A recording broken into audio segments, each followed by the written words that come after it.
咁啱今年就喺全港搞個全運會，呢個主場嚟嘅，想喺屋企人面前啊，或者喺香港人面前去俾大家認識到手球呢樣嘢，同埋好現實咁講就係想威翻次。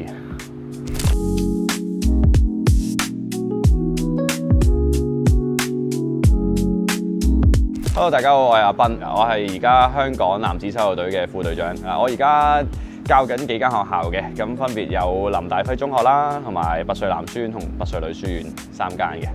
我喺初中中二嘅時候第一次接觸手球，咁首先就係因為我阿哥打開手球，而手球隊唔夠人，所以就俾老師掹咗落去。打下就有啲興趣班選咗入去嗰啲港青，咁就 keep 住打港隊嘅時候就又有啲機會可以接觸唔同學校去做一啲教練嘅工作，咁就 keep 住兩個同步進行嘅時候，就一路教一路打，就係咁樣啦。細個我練乒乓波練到好誇張，一個禮拜練5日咁樣咧，你會發現你冇咗興趣。係啊，但係打手球咧，唔係嗰種新鮮感帶俾你，所以令到你自己去練波，而係你真係覺得好玩，同埋你會認為嗰樣嘢係適合你個人去玩。跟住培養興趣，你就會自然好開心。打波你會覺得好開心，但係打其他波又未必可以真實咁，即係好確切咁樣感受到嗰種開心。我打籃球真係唔會嘅，有呢種感覺，即係真係打手球先會。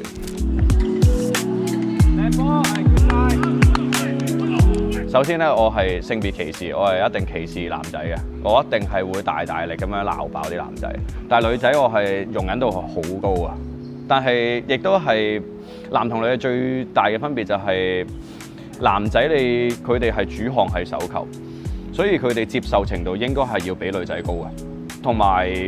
我認為喺我嘅角度嚟講，好多嘢我教咗你做唔到嘅話咧，我只會覺得恨鐵不成鋼，所以咧我會比較嚴肅喺男仔方面。但係女仔嘅話，佢接觸較少嘅時候，我反而係會想用一個開導佢嘅方式，或者係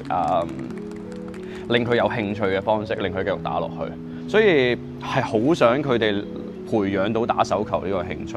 練波嘅時候啦，男女都一樣嘅，我會揾盡方法，拗爆頭都要諗到啲 drills 啊、games 啊，俾佢哋去玩，令佢哋認為手球係有樂趣嘅，係開心嘅。同時間喺嗰啲 drills 上邊，佢哋要練到嘢嘅。咁呢樣嘢係我一路想帶出嚟嘅最主要嘅目標。係啦，我成日都同佢哋講嘅，就係打波應該開心噶嘛，打波開心你自然會俾心機落去打啦，自然打得耐咗，打得好咗，贏波最後尾我哋又翻去啦，你贏波就會開心，就係咁簡單，一個好簡單好健康嘅 circle 嚟嘅。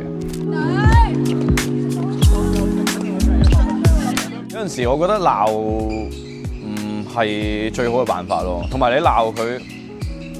後生仔係反叛㗎啦。咁你同佢鬧交其實冇意思嘅，咁你不如做啲實際啲嘅嘢，即係就算我唔鼓勵都好啦，直接俾個解決方法佢咯，係啊，咁跟住再同佢 review 咯，咁佢要思考過嗰樣嘢先會屬於佢㗎嘛。咁你鬧佢嘅時候，佢淨係會記得，喂，少你淨係識得鬧我，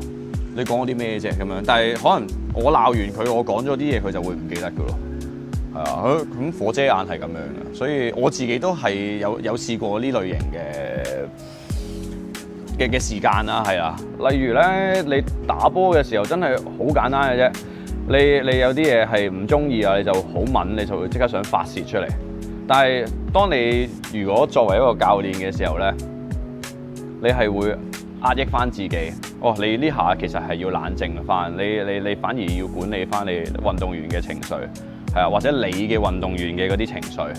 跟住其次就係你唔會俾個情緒去主導你嘅行為啊，或者思想，咁你就會另一個方向就係你 find a way out， 咁諗方法解決佢啊。係啊，但係運動員你係有少少傲嬌啊，係我呢下我就係要發泄出嚟，我係要咁打㗎啦，係啊，係一定會有少少拗頸，咁所以其實係好衝突㗎。成件事，但係都多謝呢個職位嘅轉換啦，係啊，咁令到自己打波嘅時候都會有啲冷靜翻嘅，係啊，呢個係真嘅。亦都多謝自己啲教練老師都有好好咁對待過我，係啊，某程度上真係取經嘅啫，真係傳承落嚟啊，係咁做就係咁做啊，係啊。所以而家你咪傳翻？係啊，繼續帶落去 ，keep 住，係啊，個個叫我鬧我都唔想鬧，係啊，咁除非到真係忍無可忍，係啊，先會好理性咁樣同佢好嚴肅咁講，係啊。Thank you。手球其實真係講真喺全香港嚟講咧，真係一個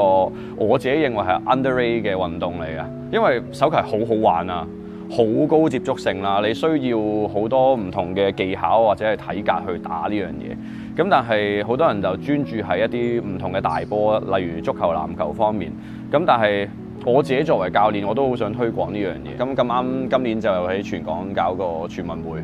所以就想喺今年度衝一衝個全運會嘅獎牌。意義最大就係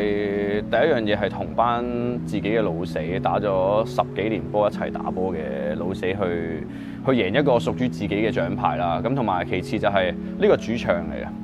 想喺屋企人面前啊，或者喺香港人面前去俾大家認識到手球呢樣嘢，同埋好現實咁講就係想威翻次。兩個人跑翻嚟追回防啫嘛，係4分58。OK， 我哋永遠有兩。咁我其實係好烏托邦嘅，我會覺得手球可以走得再遠好多，甚至乎期望到再會有一啲嘅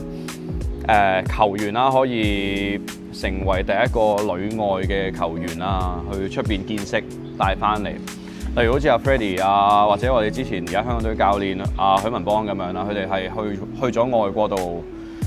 做嘢啊、練習啊，跟住將佢哋嘅見識帶翻嚟。咁我哋會希望期待有更多呢啲咁嘅人可以走到出嚟。咁但係最緊要嘅一樣嘢就係佢哋要有熱誠，同埋佢哋嘅基本能力要好高，係啦。咁我哋就係教練嘅層面，就係我哋要不斷咁樣去將手球呢樣嘢推廣，同埋製造更多呢類型嘅人。咁個鋪大咗嘅時候，咁你先會令到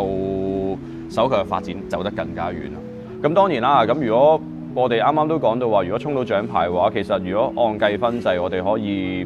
睇下會唔會有多少少咁嘅機會，可以令到我哋個 support 會再大多少少，咁從而一次過可以帶動成個運動嘅發展。例如多咗人關注，或者係喺總會嘅撥款高咗，咁我哋係咪可以攞多啲室內場去做一啲嘅比賽呢？咁樣係啦，咁呢個係好想去做到嘅一樣嘢嚟嘅，作為運動員。咁我哋淨係可以做到我哋個 part，就係幫助佢哋去提升佢哋基本嘅條件啦。